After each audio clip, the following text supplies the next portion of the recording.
Boa noite, irmãos. A graça, a paz de Jesus transborde no seu coração, amém?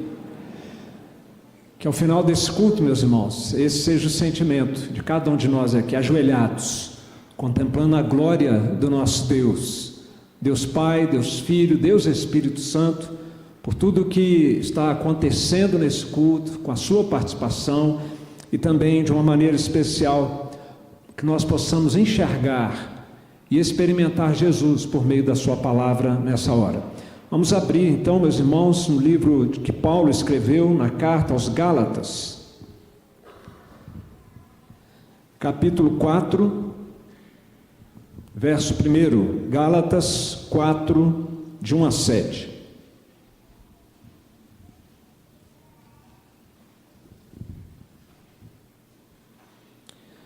É a palavra do Senhor, é o Senhor quem fala, irmãos.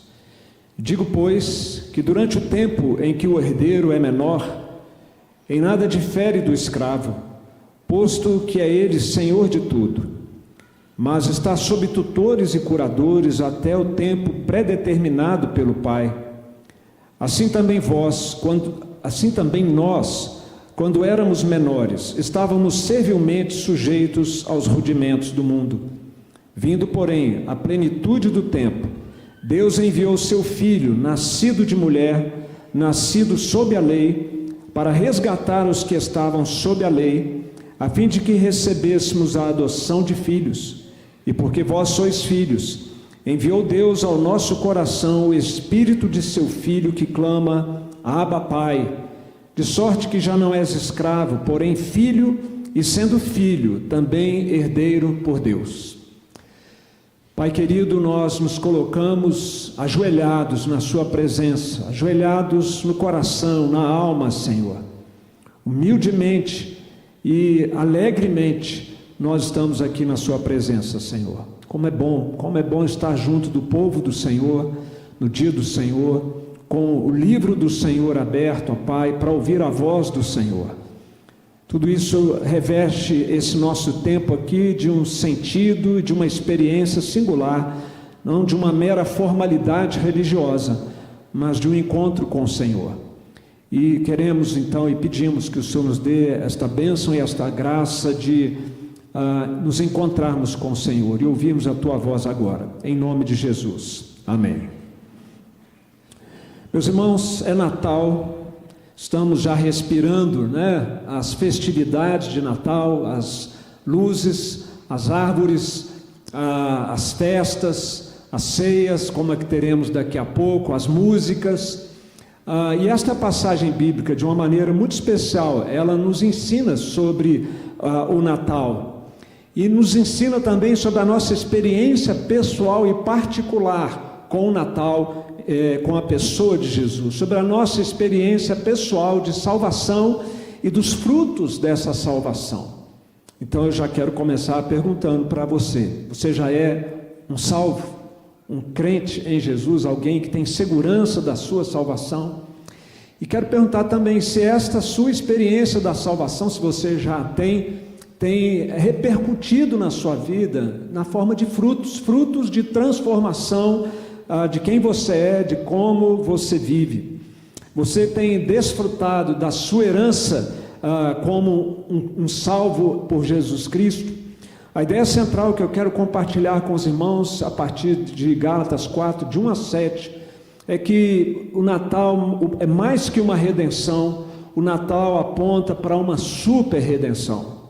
Mais que uma redenção, o Natal aponta para uma super redenção.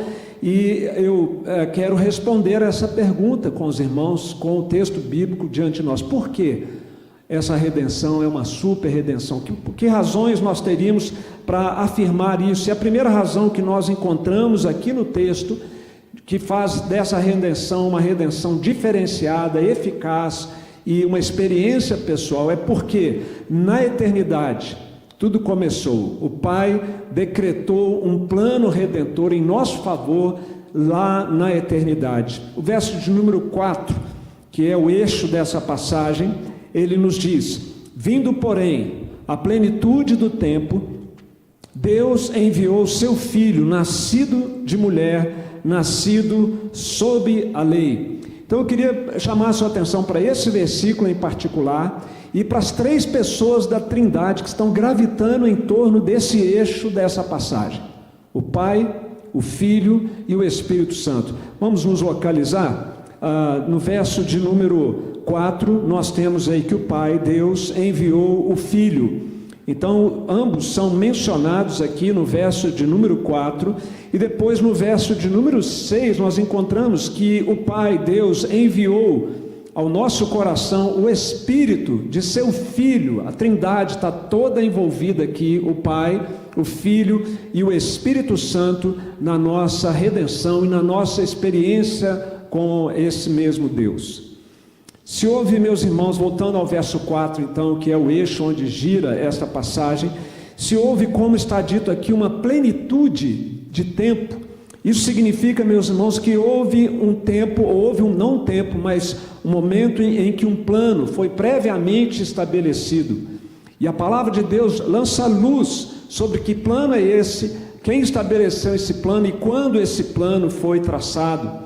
A Escritura nos ensina a respeito de Deus no Salmo de número 90, versículo 2, que Deus é eterno. Essa é uma característica que o diferencia, o Salmo 90, versículo 2, que nos diferencia de Deus. Ele é eterno, nós somos criaturas, vamos ler juntos?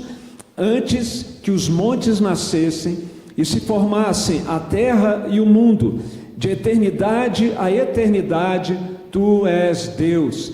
E foi, meus irmãos, na eternidade, se é que nós podemos usar expressões para referir a tempo, porque a eternidade ela é atemporal, mas foi da eternidade que surgiu o plano de Deus de criar todas as coisas. E quando Deus cria, então Ele cria o tempo, Ele cria o espaço e Ele controla aquilo que Ele mesmo criou, seja o mundo criado, seja a história que acontece nesse mundo. E nós aprendemos na palavra de Deus que foi ali na eternidade, meus irmãos, que Deus decretou um plano para salvar um povo para si mesmo, salvar uma família para Deus, filhos para Deus. Só aqui, meus irmãos, nós já deveríamos ficar perplexos, porque a Bíblia diz que Deus não pode ser servido por mãos humanas, lá em Atos 17, como se de alguma coisa Deus precisasse. Pelo contrário, Ele é quem a todos dá vida, respiração e tudo mais. Ou seja, Deus não criou o mundo, não criou a cada um de nós por necessidade. Deus criou todas as coisas por amor.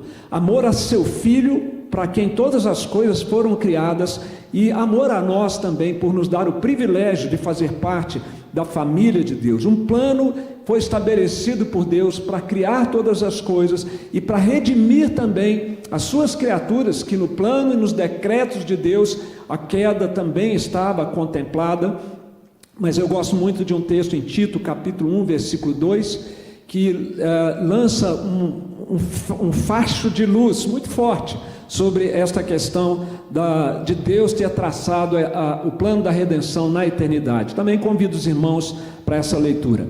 Na esperança da vida eterna, que o Deus que não pode mentir, prometeu antes dos tempos eternos. Vida eterna, salvação, foi prometida por Deus antes que o mundo fosse criado, antes que existisse qualquer coisa, meus irmãos. Isso é surpreendente, é extraordinário.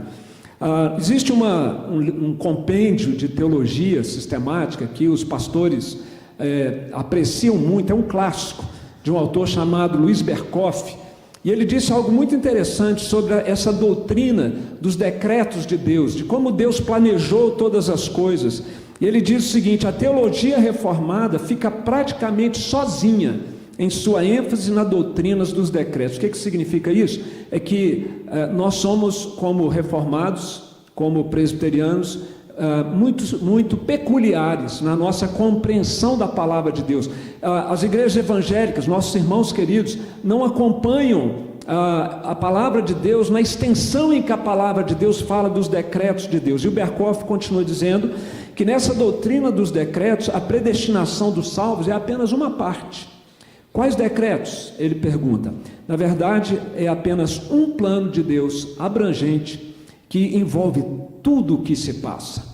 Tudo foi planejado, tudo foi decretado por Deus, e Deus compôs esse decreto, esse plano dele, com sábio discernimento e conhecimento, e nada pode frustrar o seu propósito.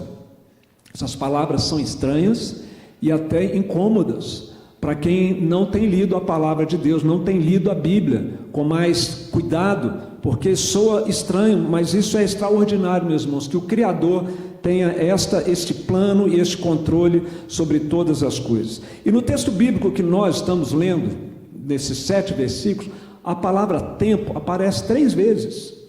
Há uma ideia aqui de um linha do tempo acontecendo, primeiro numa ilustração ou numa analogia, e segundo numa aplicação dessa analogia ao nosso relacionamento com Deus. A analogia está aí no verso 1. Digo, pois, que durante o tempo em que o herdeiro é menor, em nada difere do escravo, posto ou embora ele seja senhor de tudo. Mas, no verso 2, mas está sob tutores e curadores, até ao tempo determinado pelo Pai. Aqui é uma clara referência, meus irmãos, ao direito romano antigo.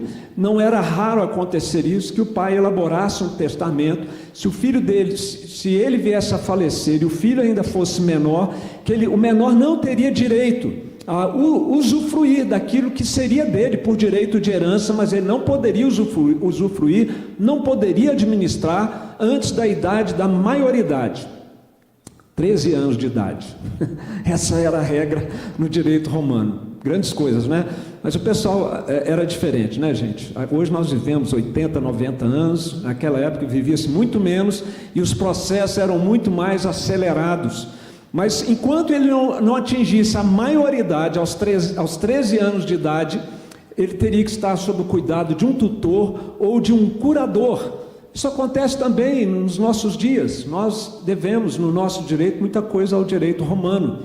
E se acontecer algo similar com uma criança e perder os pais e ele for o único herdeiro, vai ter que ser designado também um tutor para cuidar dos bens até que ele possa administrar os seus próprios bens. No verso de número 4, o apóstolo Paulo, então, ele aplica esta analogia à nossa experiência com Deus. Verso 4: vindo, porém, a plenitude do tempo, Deus enviou seu Filho, nascido de mulher, nascido sob a lei, no mundo que Deus criou, e que foi corrompido pela queda.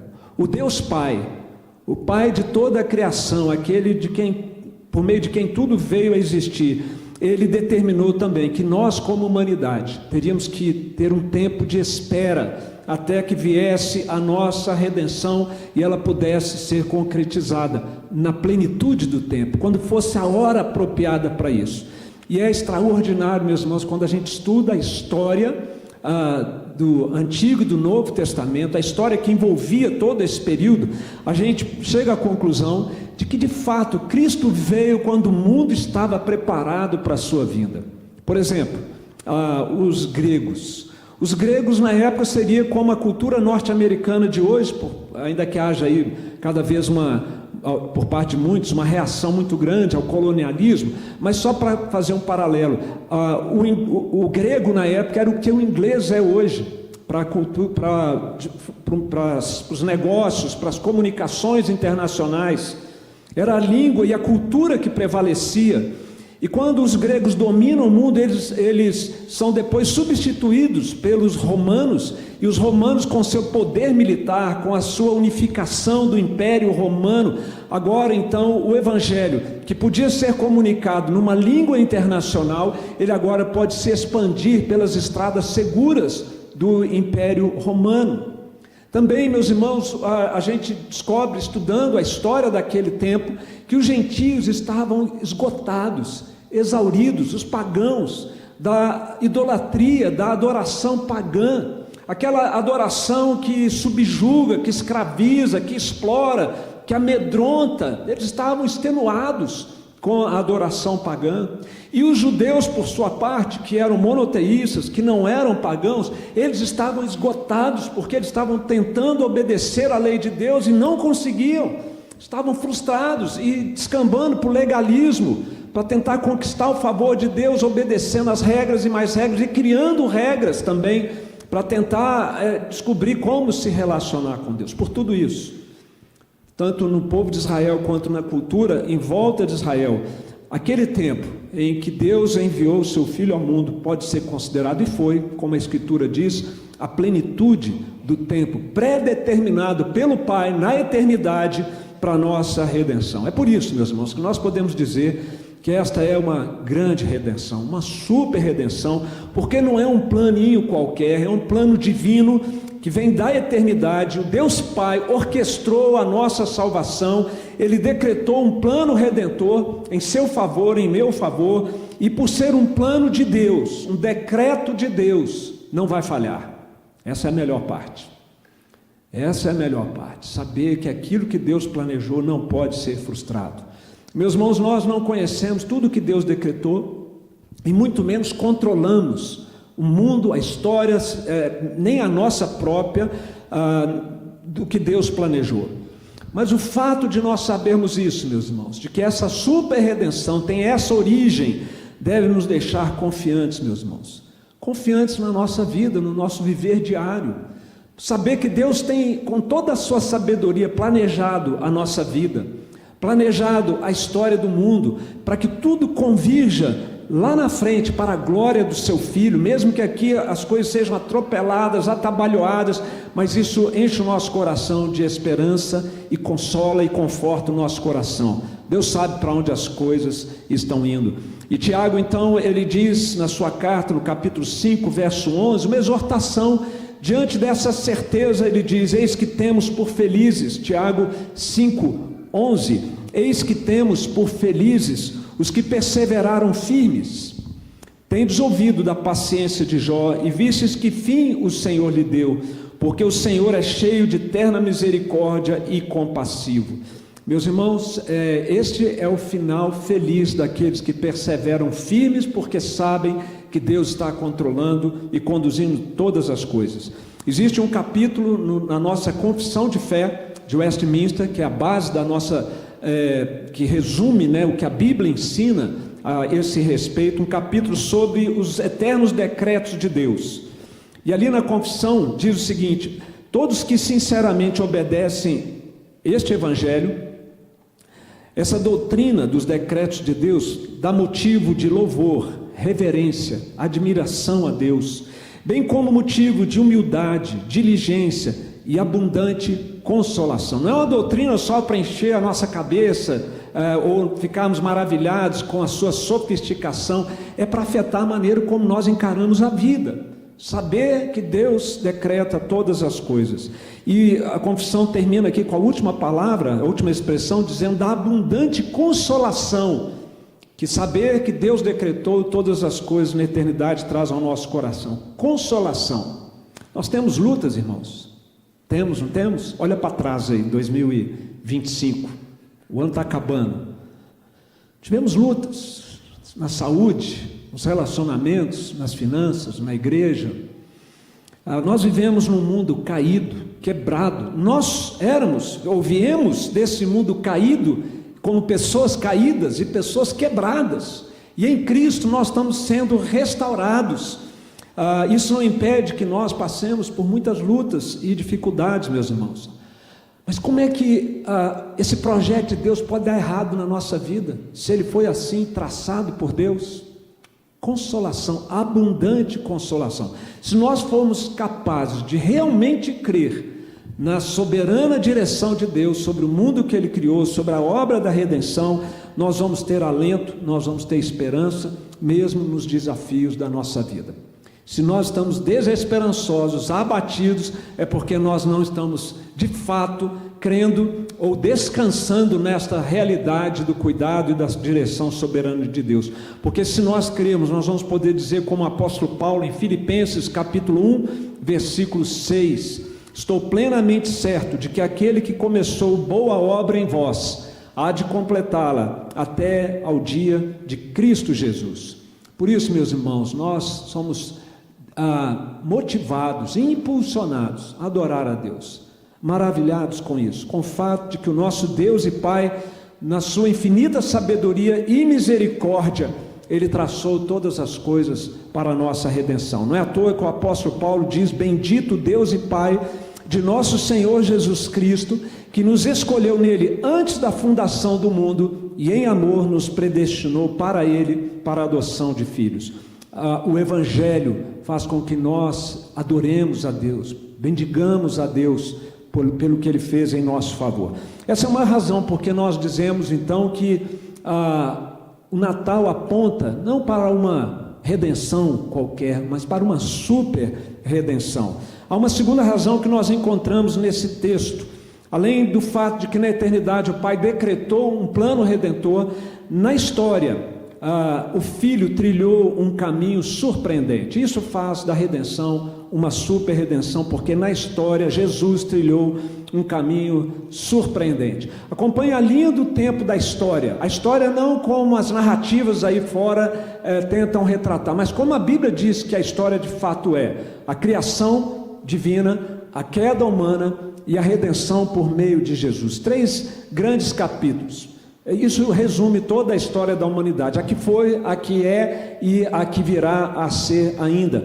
E esse último capítulo, o capítulo da redenção, ele chega a um momento crucial, um momento super importante, a ponto da Bíblia dizer aqui que foi a plenitude do tempo. O cronômetro de Deus foi acionado ali quando Jesus nasce da Virgem, quando ele é gerado no ventre de uma virgem, por meio e pela obra do Espírito Santo de Deus.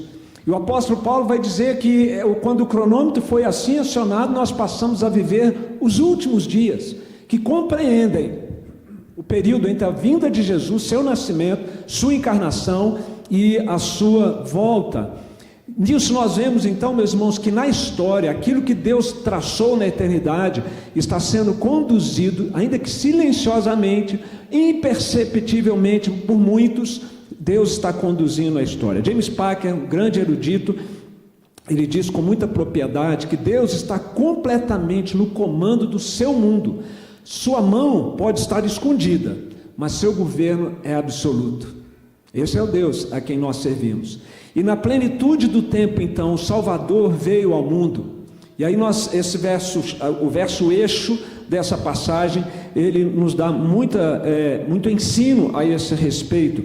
Porque aqui nós vemos que Deus enviou o Messias, seu Filho eterno.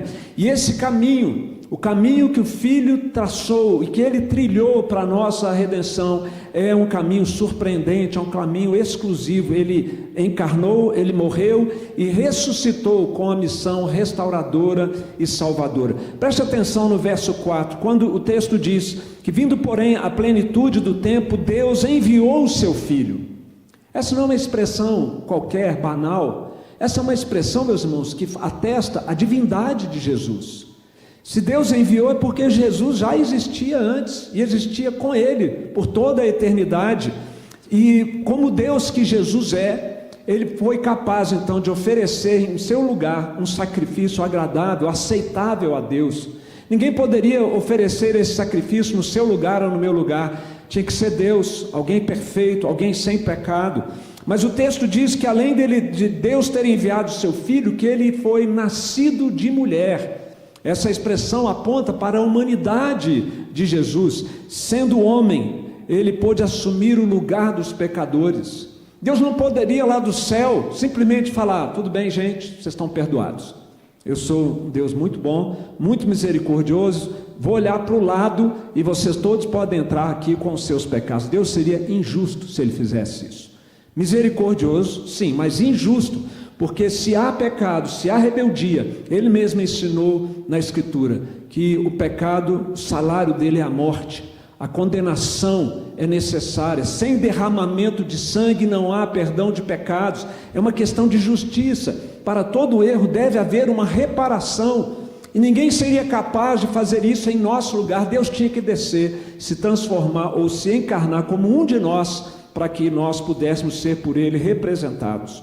Mas o texto diz mais, no verso chave, no verso eixo da passagem: nascido de mulher, nascido sob a lei. Jesus nasceu em Israel.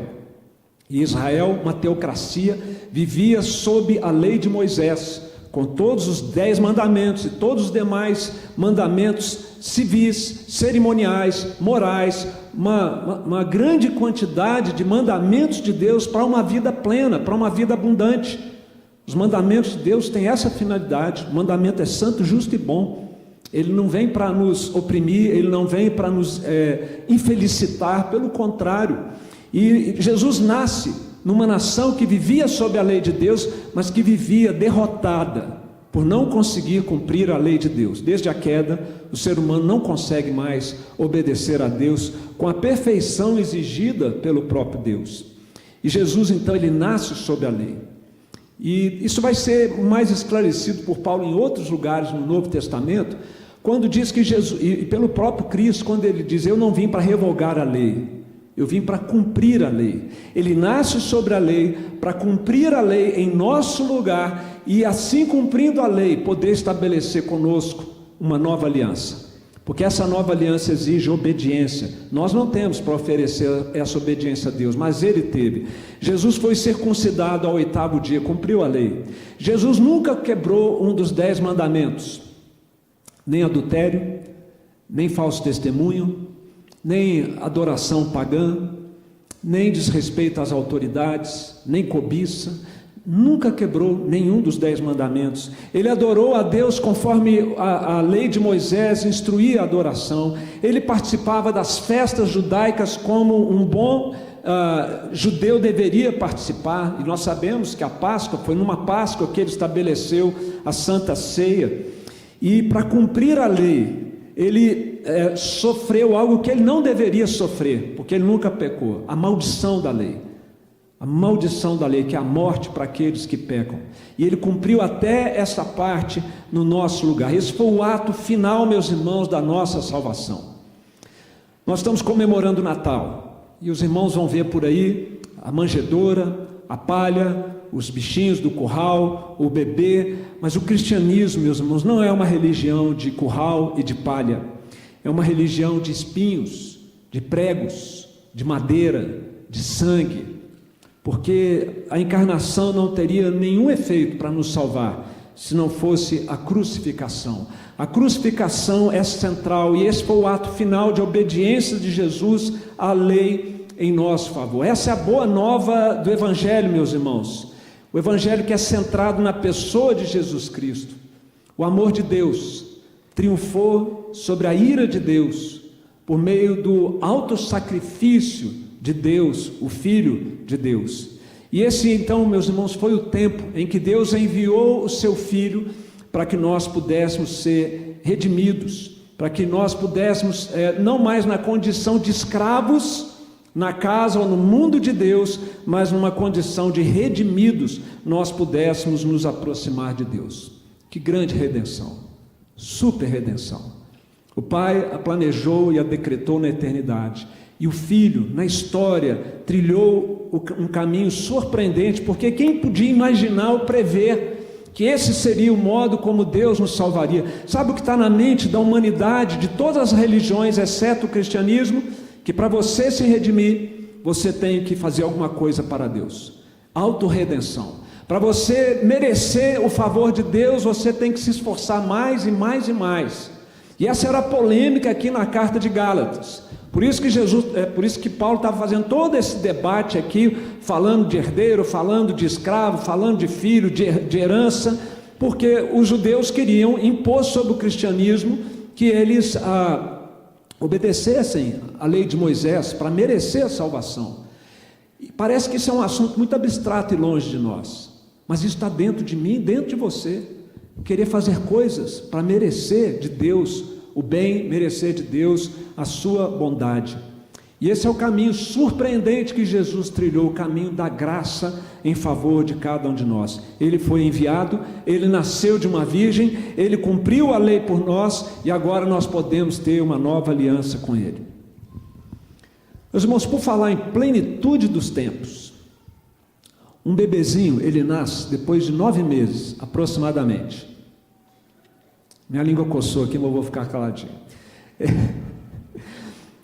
Ele nasce depois de 9 meses, mais ou menos. E nós recebemos de Deus um tempo nessa vida, que não vão ser 9 meses, provavelmente vão ser muitos anos, mas um tempo predeterminado por Deus, com um propósito principal, que você possa conhecer a Cristo, entregar sua vida a Ele, e se tornar um discípulo de Cristo, para poder estar com Ele na eternidade, viver uma vida abundante aqui e agora. E o seu tempo vai acabar, se você ainda não fez isso, porque vai acabar para todos nós. E tem gente que fala assim: não, eu vou deixar esse assunto para depois, não vou preocupar com isso agora. Alguns chegam a um absurdo dizer: estou novo, vou aproveitar a vida, quando eu estiver velho, acabado, né? Aí eu vou pensar nessa coisa de relacionamento com Deus. E se eu te disser que a Bíblia diz que viver com Cristo é a melhor experiência da vida humana, que nada suplanta um relacionamento pessoal com Jesus Cristo, por que deixar para depois? Que seja esse o tempo, e nesse Natal, nessas comemorações, nesses cultos, no dia de hoje, na noite de hoje, que seja a plenitude do tempo para você, para que você entregue a sua vida a Jesus, para que você tenha um relacionamento pessoal com Ele, confessando tristemente a sua rebeldia de coração, mas confiando alegremente na salvação que Cristo veio trazer para você e veio trazer para mim também. Mais que redenção, o Natal aponta para uma super redenção. E a terceira e última razão que nós encontramos, meus irmãos, nessa passagem, que nos dá base para dizer que essa redenção ela é diferenciada de qualquer outra proposta e alternativa que exista, porque só ela de fato redime. Esta redenção é uma super redenção, porque na experiência pessoal, o Espírito de Deus faz uma obra transformadora em nós. O Pai decreta a nossa salvação, o Filho trilha um caminho para que essa salvação seja possível, e agora o Espírito Santo de Deus, Ele vai aplicar isso em nossas vidas, nos transformando, nos mudando para que tenhamos um relacionamento com Deus, e a partir daí mudando a nossa vida. O apóstolo Paulo, ele explora essa analogia da herança, do herdeiro, do tutor, do menor, né? Quando ele diz então no verso 1 e 2, ele fala lá do herdeiro, que não é diferente do escravo, porque embora ele seja o dono de tudo, ele não está usufruindo plenamente, ele está sob o cuidado de curadores até o tempo pré-determinado pelo pai, mas quando chega o tempo e ele vira um adulto, ele passa a desfrutar dos bens da casa do pai. É disso que se trata, meus irmãos, a salvação. Ao invés de vivermos alienados de Deus, carregando o mundo nas costas, tentando dar conta por nós mesmos, como pretensos mini-deuses, nós passamos a ser filhos, passamos a ser discípulos, e temos Deus como nosso amigo, nosso aliado, como nosso Criador e Redentor, que nos ajuda nessa nossa caminhada, distribuindo para nós os bens da herança que nós temos por meio de Jesus Cristo. Chegou o tempo, é isso que o apóstolo Paulo queria dizer para a igreja de Gálatas, e o Espírito Santo quer dizer aos nossos corações, irmãos. Chegou o tempo para nós, o tempo para nós, emancipados espiritualmente por meio da fé em Cristo, desfrutarmos da nossa herança, dos bens desta herança, não como escravos mais, mas como filhos. E aqui nessa parte final da passagem, nós vamos ver algumas bênçãos muito particulares que nós temos, que nós podemos dizer que é a nossa herança em Cristo. Por exemplo, no verso de número 3, está escrito: assim também nós, quando éramos menores, estávamos servilmente sujeitos aos rudimentos do mundo. Verso 5, e Cristo foi enviado para resgatar os que estavam sob a lei, a fim de que recebêssemos a adoção de filhos. Aqui, meus irmãos, nos diz que nós somos libertos. Nós somos libertos da escravidão do pecado, da culpa do pecado, que Paulo vai chamar aqui de rudimentos do mundo. Os estudiosos ficam divididos, se esses rudimentos do mundo querem dizer a vida pagã, a vida sem Deus, aquelas regras religiosas pagãs, ou se quer dizer a lei de Israel, a lei de Deus, e a tentativa de viver diante de Deus e ser merecedor de Deus por meio da obediência à lei de Deus. Nós vamos ficar com essa segunda interpretação, que alguns estudiosos julgam ser mais fiel pelo contexto. Então, o que Paulo está dizendo aqui é que nós somos libertos da culpa que a lei de Deus traz sobre nós, porque nós não a conseguimos obedecer completamente. Ela vem, por meio de Cristo, nós somos libertados da escravidão do pecado, o pecado que é exatamente não conseguimos, ou não queremos também cumprir a lei de Deus. E Paulo está dizendo então que o Evangelho vai além da lei de Deus. O papel da lei não é salvar ninguém, nunca foi, meus irmãos. Tem gente que acha que no Antigo Testamento o povo tentava ser salvo pela obediência à lei. Era o tempo da lei, agora é o tempo da graça. Não é isso que a Bíblia ensina. Se fosse pela obediência à lei, não precisava ter sacrifício de animais. Por que tinha sacrifício de animais? Porque era uma maneira de Deus demonstrar didaticamente a sua misericórdia. O sangue de animais derramados apontava para o sangue do Cordeiro que viria tirar o pecado do mundo. Sempre foi pela misericórdia de Deus e nunca foi pela obediência, nunca foi pelo esforço, nunca foi por merecimento, meus irmãos. Deus educou o seu povo na lei a fim de preparar o povo de Deus para o Evangelho, para o relacionamento com Deus. O Evangelho, portanto, é um avanço em relação ao Antigo Testamento. O Antigo Testamento prepara, levanta a bola para o Novo Testamento ou para o Evangelho. A lei de Deus, o Antigo Testamento, era como se fosse um grande outdoor apontando uma seta na direção de Cristo. Vocês não vão conseguir cumprir os mandamentos, procurem a Cristo, creiam na misericórdia de Cristo. Quem é Cristo? O Messias que Deus prometeu, que ainda não chegou, mas ele vai chegar. Era assim no Antigo Testamento. E para mim e para você hoje também, meus irmãos, a Bíblia inteira é como um grande outdoor apontando, não para frente, mas para o passado, dizendo: olha, ele já veio, creia na misericórdia dele, se aproxime dele, faça com ele uma aliança, para que os seus pecados sejam perdoados. Nós somos libertados ou libertos, irmãos, da culpa e da escravidão do pecado. Mas o texto bíblico nos diz também, nos versos 5, 6 e 7, vai aparecer aqui uma expressão 4 vezes: filhos, filhos, adoção, Abba, pai, papai. Ou seja, aqui está também dizendo, meus irmãos, que como parte da nossa herança, nós somos adotados como filhos. Nós sabemos que o brasileiro acha que todo mundo é filho de Deus, mas quem lê a Bíblia sabe que isso não é verdade. Todos nós somos criaturas de Deus, mas filhos de Deus são aqueles que são adotados por Deus, por meio de Jesus Cristo. Verso 5: para resgatar os que estavam sob a lei, a fim de que recebêssemos a adoção de filhos. E porque vós sois filhos, Deus enviou ao nosso coração o Espírito de seu Filho, que clama: Abba, Pai. De sorte que já não és escravo, porém filho, e sendo filho também herdeiro por Deus. Veja como a temática da adoção, ela está presente aqui em todos esses versículos. O propósito de Deus a enviar o seu Filho, meus irmãos, foi não só nos libertar da pior experiência da vida, que é a escravidão do pecado, mas nos dar, meus irmãos, a mais preciosa bênção, que é a adoção como filhos de Deus. Essa é a beleza do Evangelho. E só vai experimentar isso quem conseguir humildemente e honestamente olhar para dentro e falar: realmente o meu pecado é uma desgraça, é terrível, eu tenho nojo dele. E essa pessoa vai ser capaz então de, pela fé, olhar para Cristo e para a adoção como filho, como o grande privilégio que Deus nos dá, meus irmãos. Se Jesus não tivesse sido homem, ele não poderia redimir os homens. Se Jesus não tivesse sido um homem justo, ele não poderia redimir pessoas injustas como nós. E se Jesus não fosse filho de Deus, ele não poderia nos dar o privilégio de sermos adotados como filhos de Deus. O texto continua, meus irmãos, e aqui diz também que nós somos batizados com o Espírito Santo de Deus. No verso 6 que nós já lemos: porque nós somos filhos, Deus enviou ao nosso coração o Espírito de seu Filho, que clama: Abba, Pai.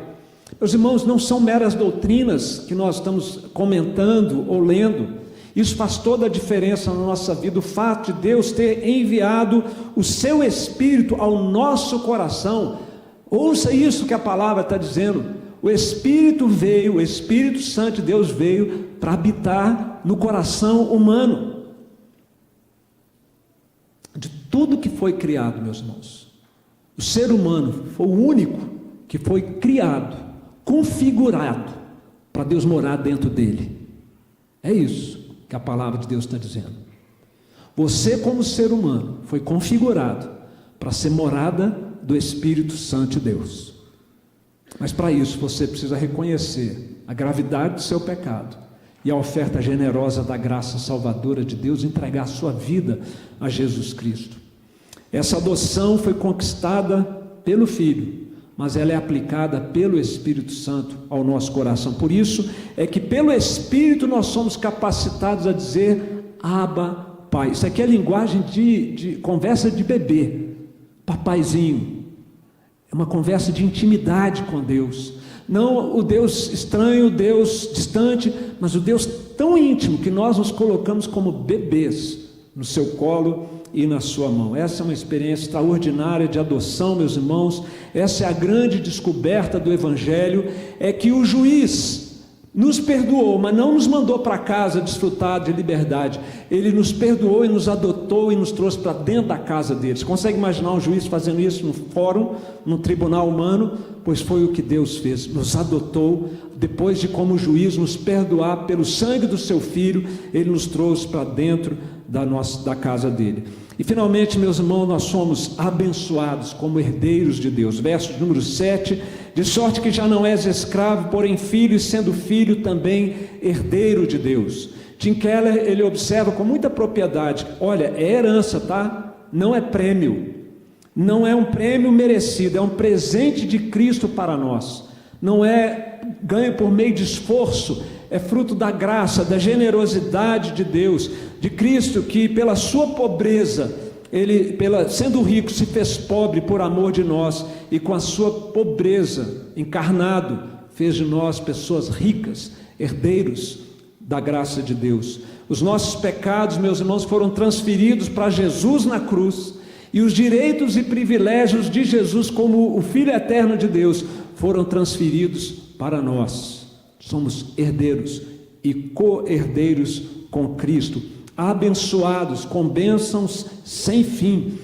Que grande redenção, meus irmãos, super redenção. O Espírito Santo realiza todas essas coisas na nossa vida, ele faz essa obra transformadora em nós, aplicando esses benefícios todos daquilo que Cristo conquistou para nós ao morrer e ressuscitar na cruz.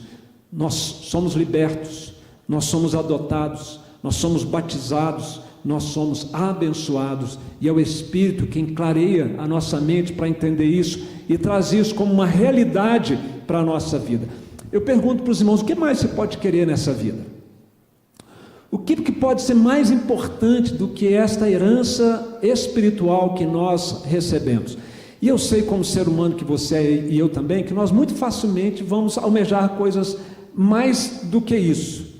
Por exemplo, talvez a gente almeje uma vida sem sofrimentos, sem problemas muito graves, uma vida boa, qualidade de vida. Esse é o meu grande ideal de vida. Ou talvez você tenha sonhos pessoais que você queira ver realizados, de casar, de ter filhos, de comprar um carro melhor, uma casa maior, de ser promovido, de ter títulos acadêmicos. Nada contra isso, meus irmãos. Agora, esse é o grande objetivo da nossa vida, é o grande sonho de consumo do nosso coração. O que mais nós podemos querer da vida, meus irmãos? O que pode ser melhor do que ter um relacionamento íntimo com o nosso Criador, a ponto de sermos considerados e tratados como filhos, herdeiros, filhos adotados? O que nós podemos considerar melhor nessa vida, meus irmãos, do que não precisar carregar culpas pelo nosso passado, pelas tragédias que aconteceram, culpas pessoais ou mesmo traumas do passado, que em Cristo nós somos redefinidos. O passado não nos define, nem dos nossos pecados, nem dos traumas que nós passamos. Nós estamos em Cristo, nova criatura, as coisas antigas passaram. O Evangelho, meus irmãos, ele tem esse poder e esse impacto de mudar a nossa própria realidade, a nossa própria vida. Tenha acontecido o que tiver acontecido no passado. O que mais pode ser melhor nessa vida, meus irmãos, do que não precisar procurar fora, porque já está aqui dentro. o próprio Espírito Santo de Deus, que nos preenche, que nos satisfaz, a ponto da Bíblia dizer que o Espírito Santo dentro do crente é como um rio de vida que transborda. Jesus falou isso: todos aqueles que crerem todos aqueles que nele crerem, do seu interior fluirão rios de água viva. E o evangelista disse: isso Jesus falou, fazendo referência ao Espírito Santo que haviam de receber aqueles que nele crescem. O que mais nós podemos almejar nessa vida, irmãos, do que não sermos mais atormentados por erros recorrentes, por vícios escravizantes, agora que nós em Cristo podemos experimentar essa liberdade, auxiliados pelo Espírito Santo, com a instrução da palavra, o apoio da igreja. Tudo isso, meus irmãos, é por causa de Jesus, da sua morte e da ressurreição, é que essas bênçãos nos são concedidas. E é o Espírito Santo de Deus, que dele recebemos, que torna tudo isso claro e que faz tudo isso ser real na nossa vida, uma realidade transformadora. Você já fez a sua escolha e encontrou essa fonte de vida que é Jesus? E você tem bebido dessa fonte no seu dia a dia? Mais que redenção, o Natal aponta para uma super redenção. Super porque o Pai na eternidade a planejou. Super porque o Filho na história trilhou um caminho surpreendente para a nossa redenção. Super porque o Espírito Santo de Deus nos foi dado para transformar a nossa vida e fazer essa obra transformadora.